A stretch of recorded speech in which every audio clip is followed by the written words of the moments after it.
Assalamualaikum warahmatullahi wabarakatuh. Perkenalkan, kami dari kelompok 4. Di sini kita akan mempresentasikan mengenai konsep dari pendapatan dan juga permasalahannya. Sebelumnya, perkenalkan, saya sebagai penyaji yang pertama, Retno Sari Widyastuti, dan ada 5 penyaji lainnya. Yang kedua ada Nurlita Yuliana, yang ketiga ada Hazia Andini, yang keempat ada Nadia Firhan, yang kelima ada Muhammad Fahmi, dan yang terakhir ada Bilal Faiz Ramadan. Di dalam konsep pendapatan dan juga permasalahan di dalamnya, maka kita akan membagi ke dalam 5 jenis subbab. Nah, sebab yang pertama itu karakteristik dari pendapatan. Nah, tentu dong kita harus mengetahui karakteristik pendapatan itu gimana sih, biar kita juga bisa melakukan pengukuran, pembentukan, pengakuan, dan lain sebagainya. Kayak gitu, sesuai dengan subbab yang akan dijelaskan oleh rekan-rekan saya nanti.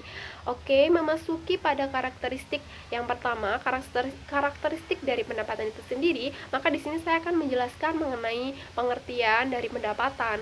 Di sini ada 3 pengertian pendapatan yang akan saya jelaskan. Nah, yang pertama adalah pengertian pendapatan menurut APB. Nah, yang kedua adalah pendapatan menurut FSAB. Dan yang ketiga adalah pendapatan menurut IAI. Serta yang terakhir adalah kesimpulan dari ketiga pengertian pendapatan ini. Oke, masuk yang pertama ya. Yang pertama adalah pendapatan menurut APB.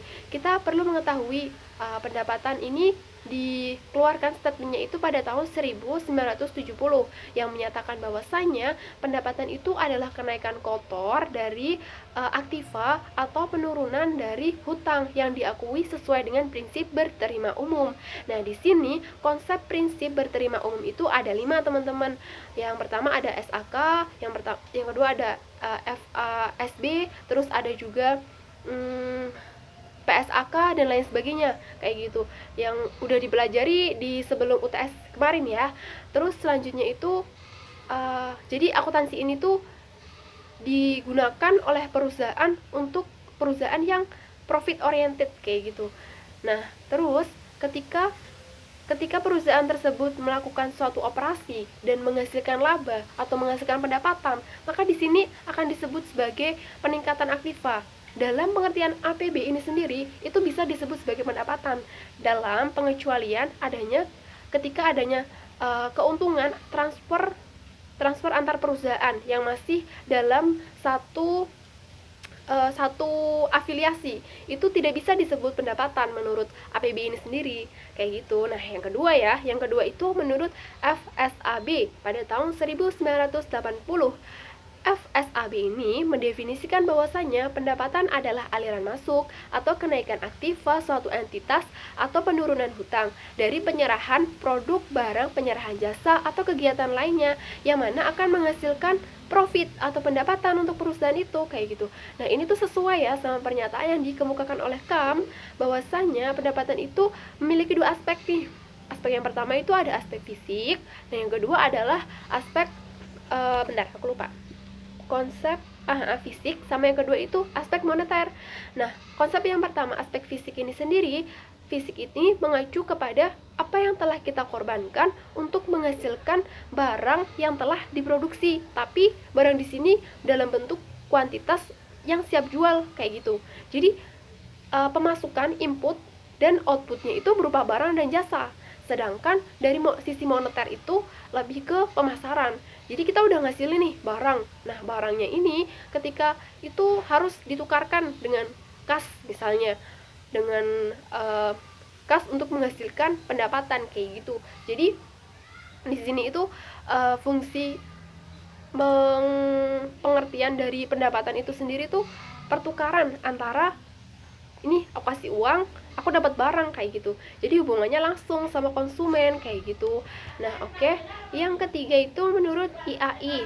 Nah, menurut IAI ini sendiri, pendapatan itu adalah arus masuk bruto dari manfaat ekonomi yang timbul dari aktivitas normal perusahaan dalam satu periode bila arus masuk itu mengakibatkan kenaikan entitas yang tidak berasal dari kontribusi penanaman modal. Jadi modalnya tuh udah balik, kayak gitu. Nah, ini disebut sebagai keuntungan atau pendapatan, kayak gitu. Nah, pendapatan atau pengembalian ini itu tuh bukan berasal dari penanaman modal. Jadi udah ada sistem kayak apa ya, barter, bukan barter sih, kan ada value-nya sendiri tuh dengan konsumen. Nah, kita dapat uang tuh, feedbacknya uang, mereka dapat barang kayak gitu. Nah, itu adalah yang disebutkan oleh IAI, tapi bukan berasal dari kontribusi penanam modal, enggak, tapi bener-bener real dari proses produksi, distribusi, sehingga bisa menghasilkan suatu pendapatan. Nah, dari ketiga definisi tersebut, maka kita dapat menyimpulkan bahwasannya pendapatan merupakan kenaikan aktiva perusahaan atau penurunan hutang yang bukan kekayaan pemilik. Oke, jadi kenapa disebut kekayaan pemilik? Karena ketika entitas besar, pasti mereka memiliki saham-saham yang bercabang. Maksudnya bercabang adalah pemilik yang lebih dari satu orang. Oleh karena itu, ketika pendapatan itu dihasilkan, maka pembagiannya itu kan belum jelas. Pembagiannya maksudnya belum jelas di sini, belum dibagi secara real, kayak gitu. Nah, itu adalah yang dapat disimpulkan bahwasannya pendapatan merupakan kenaikan aktiva perusahaan atau penurunan hutang buat bayar utang kayak gitu kan. Soalnya ketika kita melakukan operasi di perusahaan itu pasti nggak bisa dipungkiri ya, pasti kita akan tetap ada hutang kayak gitu dalam konsep entitas-entitas yang sudah go public, entitas yang besar kayak gitu. Nah, bukan kekayaan pemilik, jadi masih bersifat pendapatan yang harus dibagi kepada pemilik-pemilik lain gitu, belum diakui secara real kayak gitu.